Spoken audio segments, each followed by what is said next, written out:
शास्त्री जी, जैसा कि हम सभी जानते हैं, आज 6 फरवरी है और आज के ही दिन गुरु जी स्वर सम्राट ब्रजेश शास्त्री जी का स्वर्गवास हुआ था। वो मोहिनी मूरत हम लोगों से सदा सदा के लिए विदा हो गई। और जैसा कि सभी लोग जानते हैं, आप उस समय उनके साथ मौजूद थे। आपसे अच्छी तरह कौन जान सकता है क्या हुआ था उस दिन। तो आप अपने ही मुखारबिंद से उस दिन का कुछ वर्णन करें, हमारी जनता को कुछ बताएं क्या हुआ था उस दिन। बहुत ही दुख पड़ा हुआ था उस दिन आपके ऊपर। शिवम भाई, पहली बात तो ये आज 6 फरवरी है। इसी 6 फरवरी को सन 2013 में हमारे गुरु जी इस दुनिया से विदा हो गए। उससे पहले एक दिन 5 फरवरी को सोहरों के पास में कैसोई गांव पड़ता है, वहां कथा विराम हुई थी। जब वो कथा चल रही थी तो हमारे गुरु जी बीमार थे। आगरा में उनका ट्रीटमेंट चल रहा था, ब्लड चढ़ा था। तो 5वें दिन वहां से छुट्टी हो गया है। गुरु जी से रहा नहीं गया, क्योंकि पब्लिक ज्यादा चाहते थे, इसलिए पब्लिक ने बुलाया तो गुरु जी वहां से डायरेक्ट ही कथा में पहुंचे। और जब कथा में पहुंचे, वहां बैठ गए। हमने देखा, मैं कथा कह रहा था, उसमें मैं साथ में था। उन्होंने कहा, बेटा हटो, हम कथा कहेंगे। तो मैंने हाथ जोड़े, मैंने कहा, गुरु जी आपकी तबीयत ठीक नहीं है, हम आपको कथा नहीं कहने देंगे, आप बैठे रहिएगा, कथा हम कहेंगे। थोड़ी देर तक बैठे रहे, फिर उनसे नहीं रहा गया। फिर बोले हटो। तो कुछ थोड़ा हमें मानना था उनकी बात का, इसलिए हम थोड़ी से हट गए। आधा घंटा गुरु जी थे, आपको बात तो माननी है। हाँ, गुरु जी की आज्ञा का पालन तो करना ही है। हट गए, आधा घंटा के लिए वो बैठे। आधा घंटा कहते कहते फिर पेट में दर्द शुरू हो गया। फिर मैंने हटा दिया, मैंने कहा, गुरु जी हटो, आपको दिक्कत हो रही है। थोड़ी देर के लिए फिर हट गए। हटने के बाद 15 मिनट के बाद फिर उनसे नहीं रुका गया पब्लिक के अंदर। बोले अब हम गाएंगे।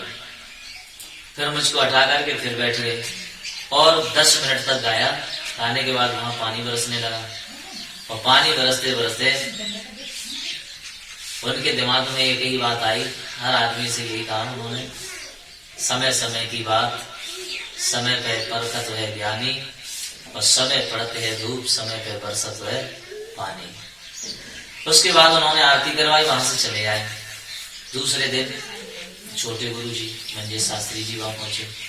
अच्छा, जब वहां से 5 फरवरी को कथा खत्म करके जब हम शाम को आए तो रात्रि में हमारे गुरु जी के पेट में दर्द हो रहा था, ज्यादा बिलख रहे थे, तड़प रहे थे। तो हम लगभग में 12 बजे वहां से हम लोग आए, हम और ढोलक मास्टर अवधेश जी, चिंता वाले बाबा जी। तो लगभग में 1 घंटा हमने गुरु जी के साथ में बिताया, पैर दबाए और सेवा की।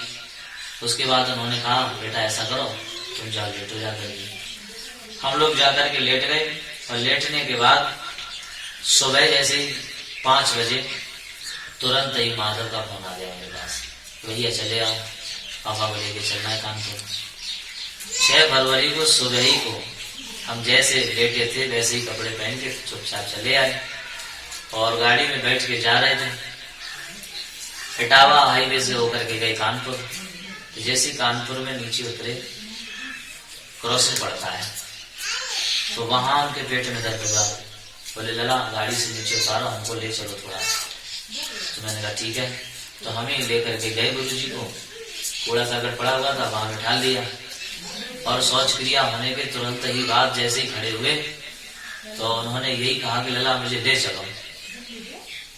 तो मैंने कमर पकड़ करके, शरीर नहीं सक रहा था, उनका एक हाथ मेरे कंधे के ऊपर था, हमने ले जा रहे थे। 2 कदम बढ़ने के बाद आखिर में उनके शब्द यही निकले, बेटा अब तुम जाओ, मुझे छोड़ दो। इतने ही शब्द कहने के बाद हमारे गुरु इस दुनिया से चले गए। फिर वहां से हमने बुलाया गाड़ी में, जो हमारे साथ में थे, माधव, गुरवेश भैया और हमारी मम्मी जी। तो वहां से जब मैं हॉस्पिटल तक पहुंचा तो 25 मिनट लगे, और 25 मिनट के बाद जब हॉस्पिटल पहुंचा तो वहां डॉक्टरों ने ये कह दिया कि इनके अंदर कुछ नहीं रहा। तो वो अंतिम समय 6 फरवरी को लगभग 9:30 या 10 का टाइम होगा, उसी दिन हमारी मम्मी जी इस दुनिया से चले गए। दोस्तों, ये थे नीरज शास्त्री जी। इन्होंने बहुत ही दुख भरी बात हमें बताई और आप लोगों ने सुना कैसे हमारे स्वर सम्राट जी इस दुनिया से विदा हो गए।